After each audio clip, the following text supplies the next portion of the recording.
Hi guys, okay, today we're going to do a gear review on this Bluetti recharging unit. Now in just a moment I'm going to give you all the specs on it and tell you about all the features of it. But before we do that, let me tell you what my mindset for this was. Obviously it's a rechargeable unit. It's something that's a big battery basically with multiple charge ports where I can recharge my phone, my camera, laptops, etc. It also carries a plug-in, I'm going to give you a close-up, for a standard charger like goes into a cigarette lighter. And then it also has connections down here for a standard 110 plug-in. So you can run like a hair dryer, coffee maker, that type deal for a limited run amount of time. Now this one is pretty powerful. And one of the reasons that sold it to me was it can run a standard home refrigerator freezer for 4 to 5 hours on plugging it into it. Now for me here in the deep south, and I live along the Gulf Coast, that's a big factor because we have hurricanes. And the advantage to a hurricane is it doesn't sneak up on you. You get to see it coming, you get several days to prepare. But the disadvantage is once it does hit, a big one can knock out your power for days or a week or more simply by the fact of all the telephone poles and the power poles are down. So therefore I have to have a power source to go long term. Now something that I've been doing for several years is when we've got a big hurricane coming is I will get a couple of ice chests and put on the kitchen table, and like 12 hours or so before this storm's supposed to hit, I start transferring ice from my freezer into one of those coolers and fill it up with ice. In the other one, I will transfer all the mayonnaise, the luncheon meats, the sodas, the quick grab stuff that you're always looking for a snack or whatever, the milk, the stuff that's going to go bad quickly. It goes into there, okay? When we're a couple hours out from the storm, I'm going to turn the thermostat on my refrigerator wide open, shut the doors. I should not need to go back into it. Everything I need is now on the kitchen table. One ice chest has it and the other ice chest is solid full of ice. So I can transfer and keep the cool stuff iced down. That should do me good for 2 days. By leaving a refrigerator shut, it should be good for 24 plus hours as long as I don't open the door and the cool fall out, right? I've also set it to maximum now so it's cooling it the most, and I have put jugs of water back in so it's not a half empty refrigerator, okay? With this unit, every day I could plug it up and run it for an hour and recool. You see what I'm saying? So day one, my power goes out. The next day, I plug this unit into my refrigerator and I run it for 1 hour. That'll bring the cold temperature back up. I will open up, extract ice, fill up my ice thing, close it, and let it spend that hour making ice while, and any foods I now need to transfer out of my refrigerator to my ice chest, I will do. This gives me that ability. It says it will run a standard refrigerator 4 or 5 hours continuous. That means if I run it 1 hour at a time, I should get 3 or 4, maybe 5 days where this would run the refrigerator 1 hour a day and keep me from, after 5 days, either the power's come back on or we're in a much bigger situation, right? So this allows me to keep my refrigerator going for 4 or 5 days, only kicking it on 1 hour a day. So to me, that's the big selling point of this here in my South. I know most people are going to look at this and think about how they can run a CPAP machine at night. Many people, and I have close friends that require a CPAP machine, and that's one of the reasons they've stopped camping is they got to have a CPAP. With one of these, they can utilize it. I was recently at a camp out with a friend of mine who was camping in a hammock, and he rigged up his CPAP machine underneath the hammock with a hose going over the line to him, and one of these is what powered it. It allowed him to stay in the woods longer. It allowed him to be able to camp. So, let me give you a close-up, and then we'll talk about the connections and the features of this unit. Okay, a few specs before I forget.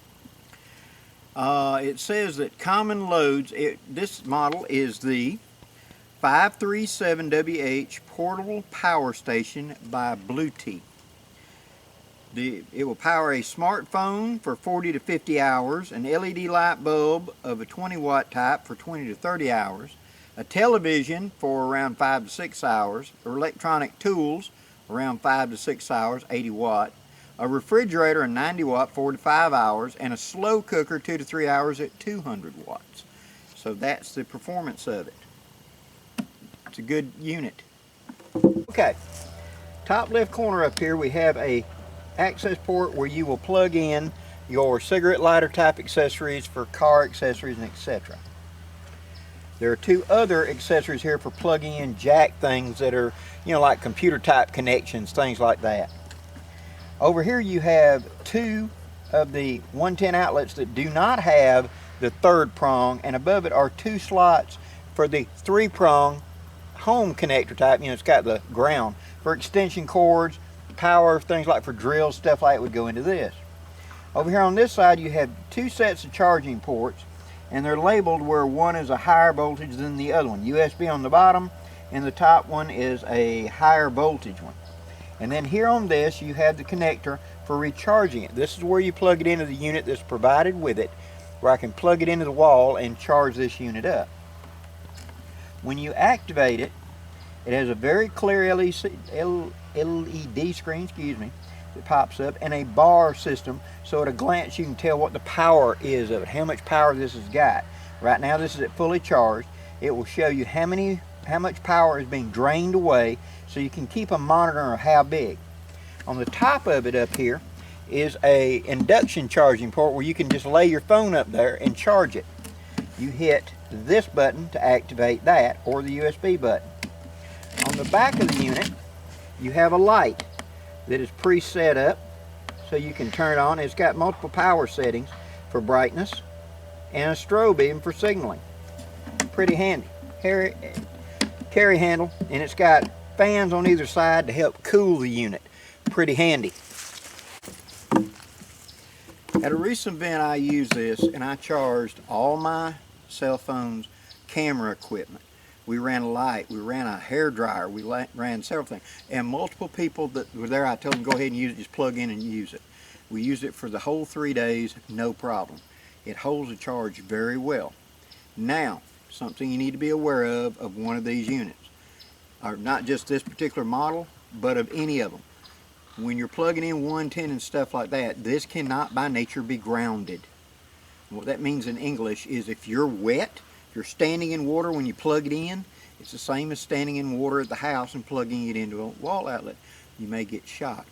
So it says clearly in all the warnings and stuff, and always read your product information booklet to tell you that. Don't operate this wet. Don't have it outside in the rain. It can be sheltered outside, but don't leave it sitting out like this on a table and let it rain on it and expect it not to take some problem. This is an electronic device. Treat it like that, okay? But it seems to be rugged and durable. Weight is about, I'd say about 10, 15 pounds, something like that. It's not terrible heavy. You can easily pick it up with one hand. Now, what do I think this is going to be the best at? This will be going with me on events where it's a larger camping, like truck camping or something like that, where I'm going to need power devices. This will allow me to run my camera for several days because I've got a 110 charger for my camera. By hooking this up, I get a lot more battery life, a lot more time out there because of this. The company also sells solar panels that plug into this at this big port up here, so you can keep this going in the field, and I will probably invest in that. Here in my south with hurricanes, it would make sense because I could take this and solar charge it.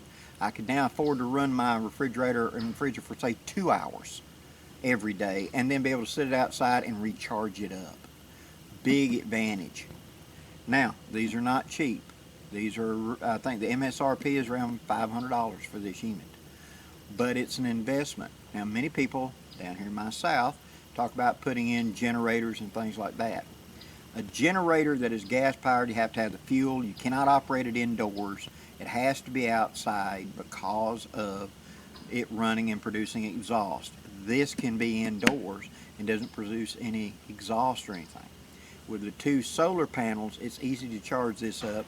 And down here in the south, especially after you've had big hurricanes, usually we've got bright sunlight for several days because a hurricane kind of takes that out with it. You know what I mean? It kind of clears the atmosphere. And so we usually have several days of bright sunlight. So a solar powered one would be excellent. I can carry this in my truck, in my camper, and go to remote locations like here at the lake and set up and simply put the solar chargers on top of my truck, plug it up this, and constantly keep it topped up. I can run lights, I can run electronic devices, I can run whatever I need with this, just like I'm plugging it in at home. I can run this. All in all, a very good piece of gear, and I'm very happy to have this. If you have any comments, please put them below in the comments section. I'd really appreciate it. And do me a favor, if you enjoyed this video, please hit the like button. Till next time, I'm Blackie, wishing you safe journeys. Have a great day, guys.